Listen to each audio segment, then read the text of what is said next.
Hi, everybody. Hello.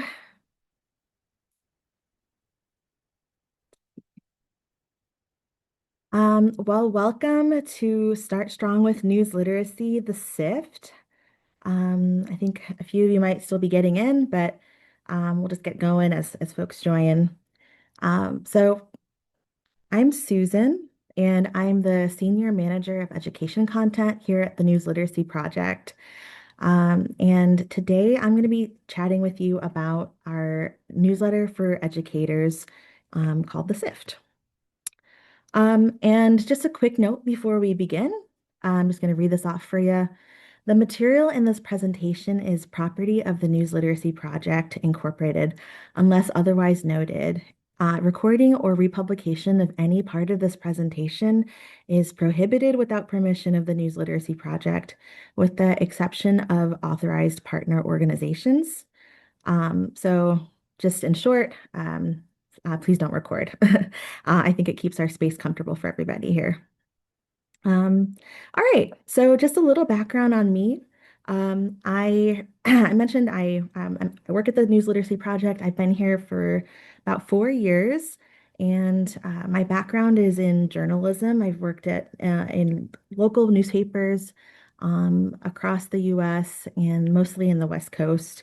And I'm based in Northern California. So I'm really excited to be here today with you.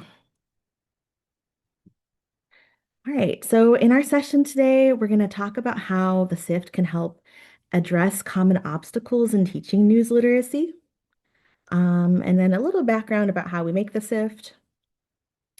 I'm also going to show several samples from the newsletter, and reflect and discuss how the SIFT is a really great tool in your teaching. And we Well, we'll go over here. I have a few questions to throw out for you, and you're welcome to chat. We've got Ch Tracy, my colleague here today, who can answer questions in the chat and respond there. But the first question I wanted just to get your juices going is wondering if you currently read the Sift. I know we have some subscribers that are joining us today, and maybe some folks who share this with their colleagues who might be new. So feel free to just share whether you read it or received it or if you're new. Um, and also, as we're talking, if you could think about any obstacles you faced when you're trying to teach news literacy, or any obstacles you anticipate facing. All right. And for this session, it is a short 30-minute session. So if there is time at the end, we'll try to answer questions, or I can try to answer them. But if we run out of time, we'll have a follow-up email with my contact information. So you can always send me an email after this. All right. So, what we've heard from educators, we have lots of surveys and readers that kind of share their thoughts on teaching news literacy. We hear this a lot that they have limited time, which I completely understand, um, and difficulty finding relevance or topics that they want to share with their students that are timely and relevant. And also just not feeling prepared. I think the prep work takes quite a bit of bandwidth. Also, another thing we hear time and time again is concerns over school climate, just the environment, and whether folks agree with teaching news literacy there. Also, difficulty aligning to standards and framework. So just a quick synopsis on what we are or what we have for you. The SIFT, it's created by the News Literacy Project with my team. It's a free newsletter, completely 100% free, and it is delivered weekly during the school year. So it offers a rundown of the latest topics in news literacy, so trends in misinformation, social media, AI is really big, journalism, press freedom. And we take a break during the summer just to follow the school year. And our first issue just came back yesterday. So it's exciting to be back. All right, just want to emphasize that it's free. So I thought the minions would help with the excitement over that. All right, so some good reasons for why it's good to read. It's very timely. Everything in the Sift, all the content, uh, pretty much is within the last week. So our team takes time to read all the news and keep up with the trends, and we condense it all in the newsletter. So it's very timely, very relevant. It's pretty quick. I would say it's a 5-minute read, and you can definitely skim it. We design it and write it so that it's very skimmable and easy to digest. And it's very helpful to your teaching. We've had a lot of great feedback from educators who use it regularly. So what do you get? You get classroom ready resources. We have slide decks that are ready to go, and quizzes, infographics. We have discussion questions. So those are really great. I think that's really a big I guess, selling point, reason to read it. We also include concise summaries of the week's top news literacy topics and trends. It's like bullet pointed for you. It's just quick and easy, and plenty of ideas, teaching ideas, and tips to help integrate weekly news topics into your teaching, into your classroom. And then another really great section in the newsletter is our debunked viral rumor examples, which also includes classroom slides that are excellent. And so we'll share some examples here soon. A little background on how we make it. So I am on the Sift team. I help select topics for the newsletter and do some writing as well. Our team, and so I mentioned my background's in journalism, but our team's a mix of journalists and educators, and some people who do both, who were former educators, former journalists. And we all read news articles every week and carefully select topics that can be integrated into your classroom curriculum. And we hold ourselves to journalism standards for accuracy, transparency, independence, and fairness. So this is the team, this is us. This is all of our backgrounds, just kind of summed up. You can see there's a good mix of people here. And then this arrow is pointing to me. All right, so let's dive into a SIFT issue so you can see an example of what it is and how you can use it. This is an issue from last year, and when you receive it in your inbox, it's like the very top of it. The top will have a few, kind of a table of contents of what's inside. And then we also share right at the top our daily do now slides, which are very, very popular. They are like 5 to 10 minute quick activities you can do in your classroom, really good bell ringer activities. Um, so just a nice, easy way to bring in news literacy in your classroom. And then we also have our room regard slides right at the top too. So you can just click those and get them right away before even diving into anything else. Um, so this is what our daily do now slides look like. This is last year's big deck, and we have a new one for this year that looks just like this. And basically how it works is you can receive them every week, or you can just bookmark this Google slide page. It doesn't, the link doesn't change through the whole school year. It stays the same, and it just gets updated every week with new slides, usually like 4 or 5 slides a week. And so this is an example of of a daily do now slide, and it includes a video created by Dan, he was part of the SIFT team earlier with the photos of all of us. And he writes our rumor guard section. And this is a really popular video series we have at the News Literacy Project called Two Truths and AI. And it's where he shares 3 videos. 2 of them are real, one of them is AI generated, and you can kind of try to guess as you watch it, like which one's real, which one's AI. It's really hard, actually. It's not easy to do, but I think our critical thinking skills are essential there. Just kind of thinking beyond the visual clues, but also just, where did this come from? Kind of thinking. So he also provides really great tips for how to determine if something is AI generated. And so actually, I think today we might be kind of, because it's a short of presentation, I think we're going to skip the video, but definitely check it out later if you can. Jumping out. Other types of slides we have are this one's a First Amendment slide. So you can see here, it's just like a very quick bell ringer question, just getting everybody in their seats and hey, true or false? Using your phone to record in public is allowed under the First Amendment. And then we can have kids or students think about their questions and maybe have some discussion and then show the answer. Which is actually, it says it's allowed under the First Amendment. Here's another example of a Daily Do Now slide. This one's about pink slime, which is a type of website that poses as local news, and it's usually has low quality information and content. And so here we put one legitimate news source next to one pink slime news source, both from San Diego, and just asking students which of these is pink slime or posing as local news. Again, I think this is pretty challenging. I think they both have headlines, a story, an image. Um, these kinds of websites can get really, just sophisticated. And so anyway, I think it prompts a lot of discussion there. Like, how can you tell what's a real news source? And so the answer is actually the San Diego Wire is pink slime.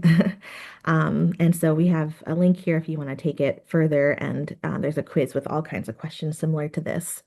But it also works well just as a quick bell ringer. We also have because news literacy is something that can be integrated in multiple subjects. I've even seen it in like PE and health, of course. So we have some STEM slides. And so this one is about evidence. Um, and it just gives a scenario. So you watch a video online of someone saying supplements worked great for them and made them feel stronger. Does this scenario provide strong or weak evidence for this person's claim? And you can kind of discuss it with them. So Daily Do Now is just really a wonderful resource. We have the slide deck for the school year, which like I mentioned, you can bookmark that Google slide deck and just keep an eye out for it or just watch for it coming into your inbox. We also have special collections, and here's just a list of what we've got. But we do have a special AI collection that's very popular, one for elementary students. Um, a press freedom collection, STEM, so several there that are also all available on our Checkology, our online platform and education hub. Okay. So at the very top of the newsletter, I mentioned we saw like intros and the decks, slide decks. We also have our latest newsletter top picks in our top pick section. And so here is where you'll see really short, concise summaries of a topic that you can highlight and implement in your classroom. So this example just shows a story from the Washington Post where they analyzed TikTok videos and kind of found some takeaways about the algorithm with it. So it just has students thinking about what information they're seeing online. And we've got under the summary there discussion questions, classroom ready discussion questions. We could point them to a slide in the Daily Do Now deck that week and other resources, including our virtual classroom and other decks as well. So yeah, you can see where the arrows point. Those are all like the teaching, I feel like bullets, the idea. Oh, I forgot to mention that the classroom idea sometimes will include an idea for an activity that has to do with the slide. And so for this one, there's an activity here that we just throw it out there as something you can do, asking students to talk about their observations of the TikTok topics in this analysis from the post. All right, here's another example of a top pick we might include in the newsletter, or we did a while back. So this is a question we actually get a lot, is how journalists use AI. And so we included a study from the Reuters Institute for the Study of Journalism, and some takeaways from that study and some discussion questions, and an idea, another class teaching idea, and more resources. So here in the resources, we have slides, but we also have a think sheet, and an infographic that's been it's been used quite a bit. 6 things to know about AI, which there it is. It is 6 takeaways to help guide students who are learning news literacy, and AI literacy being a part of news literacy. I feel like these takeaways are pretty important and just really helpful in understanding how AI affects the information landscape. And especially, I think number 6 actually is, I mean, they're all good takeaways, but number 6, reputable sources matter more than ever, I think is a really great takeaway. So, side note, but I think for sure in the age of what we're seeing with AI, that knowing where to find quality news sources is really important. All right, here's one more example of a top pick. This is just about student journalists facing press freedom concerns, and some discussion questions about press freedom, and First Amendment question as well. And yeah, that's a good one. So you can see the arrows pointing to the teaching resources and ideas. Our next section is called Rumor Guard Rundown. And this section is mostly created by Dan, who you saw earlier in the video that about two truths in AI, or at least the screenshot of the video. And he's part of the Sift team as well.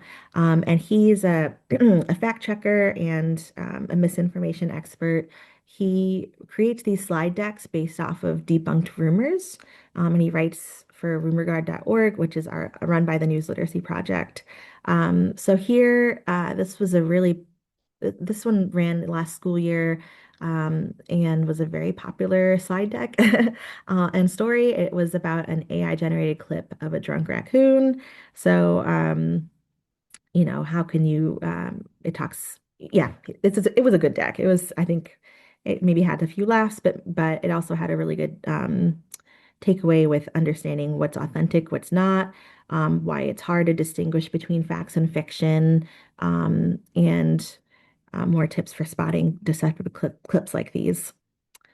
Um, so here's the deck that went with this debunked rumor. You can see it's ready to go. It's just plug and play, which I think is pretty great.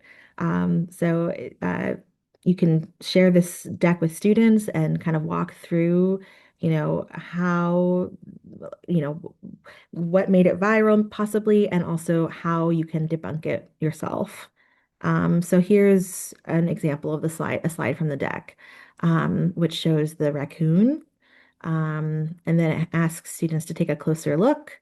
And you can see some visual clues, like the bottles having nonsensical writing was you kind of have to zoom in for that. But and also just some discussion about like why would someone make this video a fake video. So it's good critical thinking. All right, yeah, I really like the thinking character too, that we've kept that this year as well.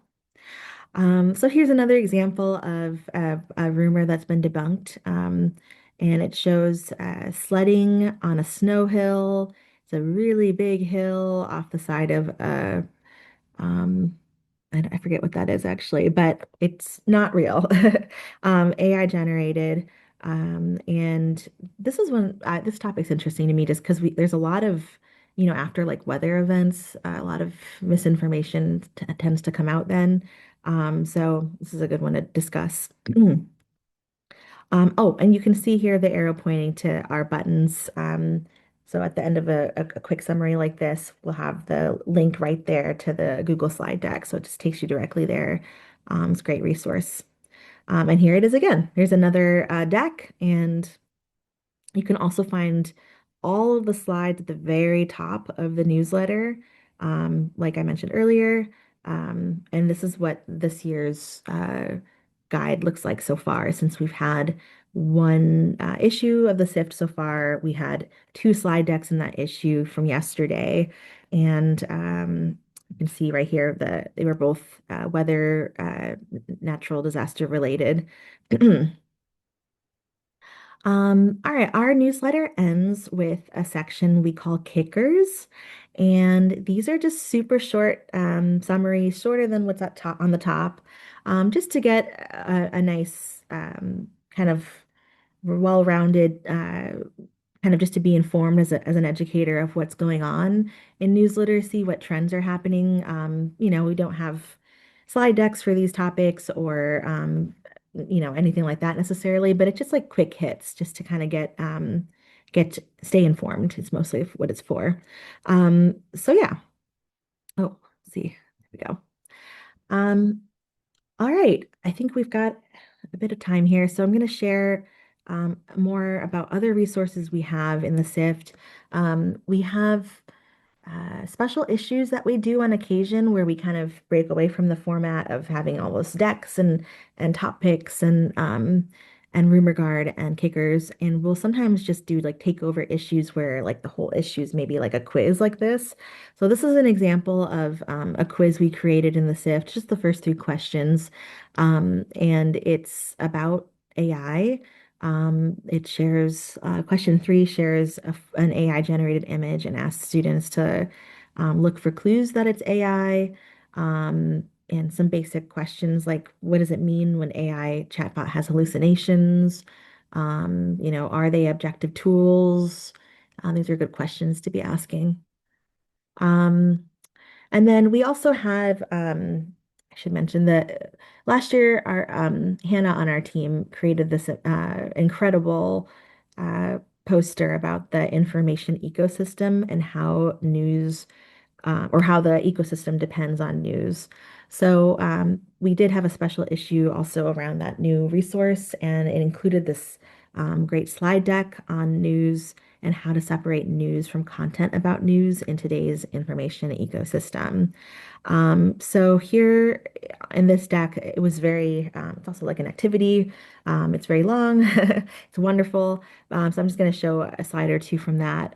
Here's one example in that deck about where students can watch a short clip from Dylan Page here and decide whether or have discussions about whether it's news or content about news, which is harder to, I think, for some folks, for everybody, I think, harder than it sounds to decide between. So in this case, the answer is content about news. It's not original reporting, so it's sharing somebody else's reporting. Another special issue we had was about civil conversation when students are confronted with misinformation. So we had one on speaking up and how to respond in certain scenarios. And here we gave a scenario for what. For this one, it was in a group text. One of your friends shares a conspiracy theory about the moon landing being faked. So what do you do? Hard. You could, lots of options there. So I think civil conversation, of course, is a really hard to navigate in adult relationships too, and for students definitely as well. So just sharing scenarios, having discussions, and we also have some tips on that as well in a separate resource. Um, yeah, so here's another example if it happens while they're doing schoolwork. Um, And then I also just want to make mention of Checkology. I think I mentioned it briefly earlier that it's our hub for everything pretty much. So to access a lot of our resources, I would definitely recommend getting a Checkology account if you don't already have one. It's 100% free, as is the Sift. Just want to keep saying that again and again because it's pretty great. And it's so a lot of our resources that we link to in the SIFT, we just have to log in to access them. And we'll also be sending the login, like the information and the links to access this in the resource doc that will come after this in your email after this presentation. When you check into or log in, excuse me, log into Checkology, um, this is the home page, and we have a few featured resources here at the top. But on this green, I guess, column on the right side, you'll generally see the latest issue of the Sift right there for the week. So if you are a regular user in Checkology, you'll just see it right there. And you'll also see our daily do now slides and rumor guard slide decks in its guide there at the bottom that are always included in the SIFT, but they're also there as well. So it's just another place to find it. And it's nice that it's on the homepage right as soon as you log in. So I definitely encourage if you're not already subscribed to the SIFT, I know some of you already are, but please feel free to share it with your colleagues. It's just a really nice, quick, very reliable newsletter with so many resources, and our team puts a lot of thoughtfulness into what we include in the SIFT, and we think about your classrooms and your students and what topics would be relevant to them, what they would engage with, and standards that we could meet with that. So it's yeah, anyway, here's the link for that. You'll also get that in the follow-up email. Um, and I'll just make a brief mention of Scroll Smarter. It's our this is also a newsletter we produce. It's for families. If you have parents of your students or families of your students who are interested in learning about news literacy or what topics you're bringing in the classroom, this is a really nice guide for families. It comes only once a month, so it does not clutter up their inboxes. And I know parents have lots of emails from from everybody, activities in school and district and everyone. So we aim to keep it really succinct, once a month. It's just got a few quick hits. A lot of them are similar to what you might see in the SIFT, but it's directed for a family audience. Oh, yeah, there's all the information I was just talking about. Um, all right, I guess we do have time for questions. If we've got a couple minutes here, I can probably take one if there's any, Tracy. Hi, Susan. Yes, there's one question from Jocelyn in the chat. She'd like to know if any resources are created based on requests. So, how do you guys handle requests and incorporate those suggestions? And also, with technology changing fast, she wonders if dates of publication are included on the resources, on all of the handouts. Oh, yeah, that's a good question. I'm not sure about that one. I'd have to get back to her. Yeah, I have to see if that's a practice of ours that's standard, like that we always do. I know for our Dig Deeper think sheets, the date is always on those. But I don't know if it's, and then also for our slide decks for a rumor guard, we always have dates on those as well. We'll have the SIFT dates. And of course, for SIFT issues, we include the dates. But I don't know that we do that on every resource, like every infographic or every video that's produced. So yeah, that's as far as I know. But definitely for the rumor guard, those being very timely, they always have the dates on them. Yeah. And then let's see, the requests. Yeah, we are really open to feedback. We love hearing from educators and teachers and librarians. I know a lot of our readers are school librarians or public librarians. So yeah, we have an email address, the sift at newslit.org, that you're welcome to email us with any ideas or thoughts you might have. Um, yeah, I think it's we are always listening to feedback. We have a feedback form in the SIFT every week, actually at the bottom. So you can respond directly to the SIFT email and it'll send it to our inbox, or you can fill out the form at the bottom, which is a really quick form. It's just like your name and email and your message. And we read through those every week. Yeah, try to read through them pretty regularly. Um, so yeah, we accept ideas and we're happy to hear back from you. All right. Oh, I think it's that time. So, I wish I could take more questions, but thank you everybody for coming. This was really great. I'm glad you could attend, and Please look for the follow-up email to this webinar. We'll have the resource doc with all of the links to everything I discussed, plus my direct email, so you can send me your questions there, and I'd be happy to respond. So thanks again, y'all. Thank you. And thank you, Tracy. Just quick shout out. Thanks for being the chat support today. All right. Take care.